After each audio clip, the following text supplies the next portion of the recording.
Alors bonjour, cette fois-ci capsule sur la géométrie. On débute le chapitre de la géométrie. En géométrie, ce qu'on va voir, c'est calculer l'aire de différentes formes géométriques, que ce soit rectangle, trapèze, triangle et tout ça. Donc, il y a des formules qui vont nous permettre de calculer les aires.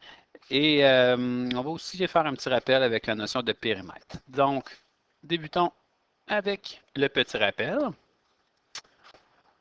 Alors, quand on parle de périmètre, on parle de faire le contour d'une figure. Puis, si on se donne un petit exemple, faire le contour d'une figure, ça voudrait dire l'équivalent d'installer une clôture, là, exemple, sur un terrain. Au niveau de l'aire, lorsqu'on veut calculer l'aire d'une figure, ben, c'est se concentrer sur la surface qu'elle couvre ou qu'elle occupe. Puis, cette surface-là, si on la transfère dans des problèmes, ça a souvent rapport avec une notion d'installer du gazon, exemple, sur un terrain. Lorsqu'on calcule des périmètres, donc des contours, on peut donner notre réponse avec plusieurs unités de mesure. On appelle ça le système international d'unités. C'est ce qui est marqué ici en mauve. Et le système international, comme je disais, l'unité de base, en fait, l'unité de base avec laquelle on travaille, c'est le mètre. C'est l'unité qui est marquée en plein milieu dans votre tableau. On peut marquer son abréviation. Ici, c'est un M minuscule. Je pourrais aussi donner une réponse. Si je vous demande de calculer le périmètre de la classe, je pourrais donner une réponse en mètres. Je pourrais la donner en décimètres, en centimètres. Ça donnerait simplement des chiffres plus gros ou plus petits selon l'unité qu'on utilise. Mais toutes ces unités-là sont possibles à utiliser. Alors, on va marquer les différentes abréviations. Lorsqu'on dit décimètre, on va dire D minuscule M. Centimètre, ce sera C minuscule M. Millimètre, M minuscule, M minuscule. Décamètre, ça sera D, A, M. Hectomètre, ça sera HM. Et kilomètre, ça sera KM. Alors, vous avez les abréviations. Lorsqu'on veut travailler avec les aires, calculer l'aire d'un plancher, calculer la surface occupée par un mur, etc.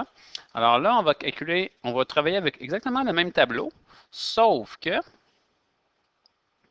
lieu d'avoir des réponses qui vont être en mètres, en décimètres, en centimètres, etc., on va avoir des réponses en carré. Donc, on va dire mètre carré.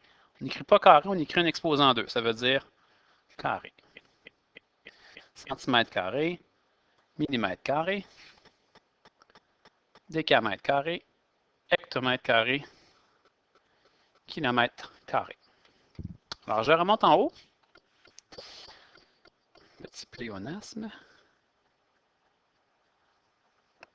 D'accord? Alors, dans le tableau du haut,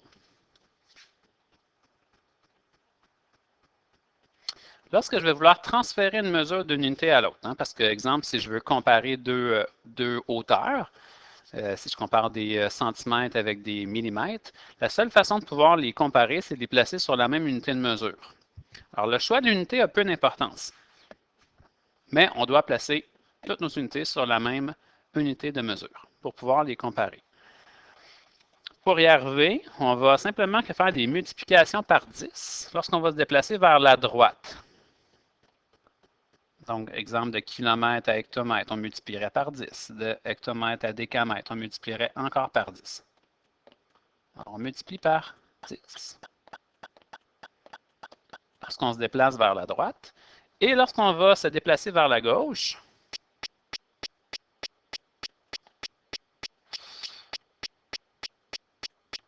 on va faire des divisions par 10. Division par 10. Division par 10. Ça, c'est pour les unités de longueur. Donc, pour mesurer des longueurs, évidemment. Lorsqu'on va faire affaire à des unités d'air, des unités de surface, nous allons travailler avec le même tableau, en fait, le tableau qui est au bas, juste ici.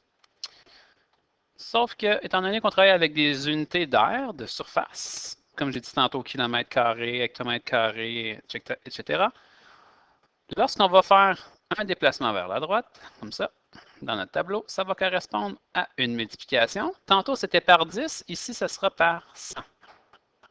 Alors, chaque fois qu'il y aura un bon, on va multiplier par 100. Lorsqu'on se déplace vers la droite et lorsqu'on va se déplacer vers la gauche, nous allons faire une division par 100.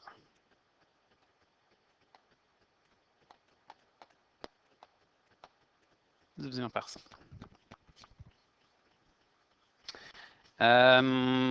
Donc, il y a 3 petits exemples qu'on peut faire au bas de la page.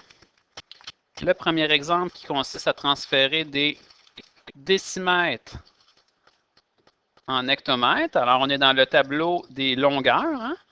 On est dans le premier tableau au haut de votre page. Alors, on commence à décimètres et on s'en va à hectomètres. Je vais aller vérifier en haut à quoi ça correspond dans mon tableau.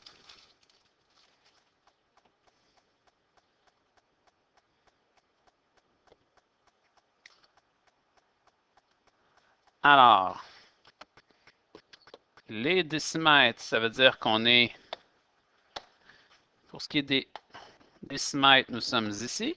Et on s'en va vers la gauche, chercher les hectomètres vers la gauche qui sont juste ici.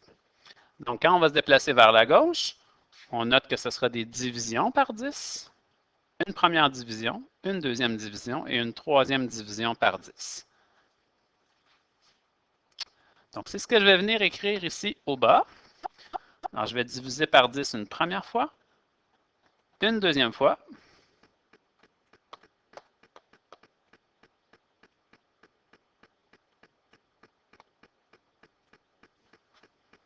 désolé, j'ai des petits pépins avec le tableau.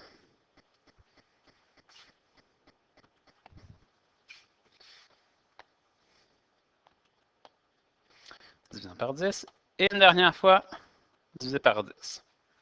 Et nous aurons notre réponse qui sera transférée maintenant en hectomètres. Alors, il me reste simplement qu'à prendre ma calculatrice, diviser par 10 et rediviser par 10, ce qui va me donner 0,254.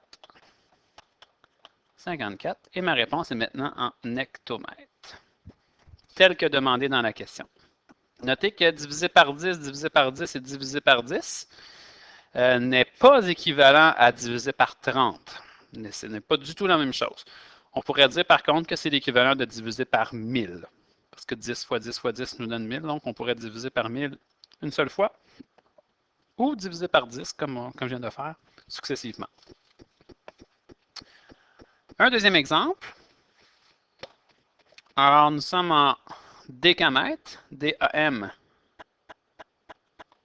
Alors des DAM, ce sont des décamètres et on veut transformer ça en centimètres. On va aller identifier dans notre tableau en haut à quel endroit nous sommes.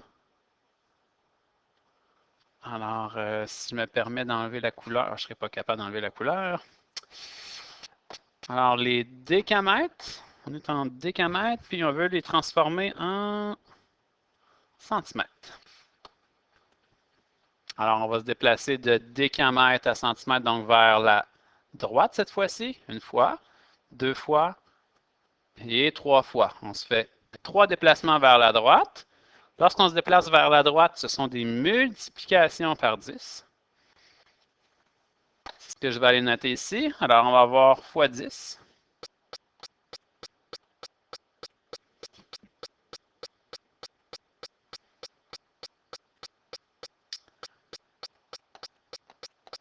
Un autre x 10. Et un autre x 10. Alors, 392,31 x 10 x 10 x 10 va nous donner 392 310. Et maintenant, ma réponse sera en centimètres.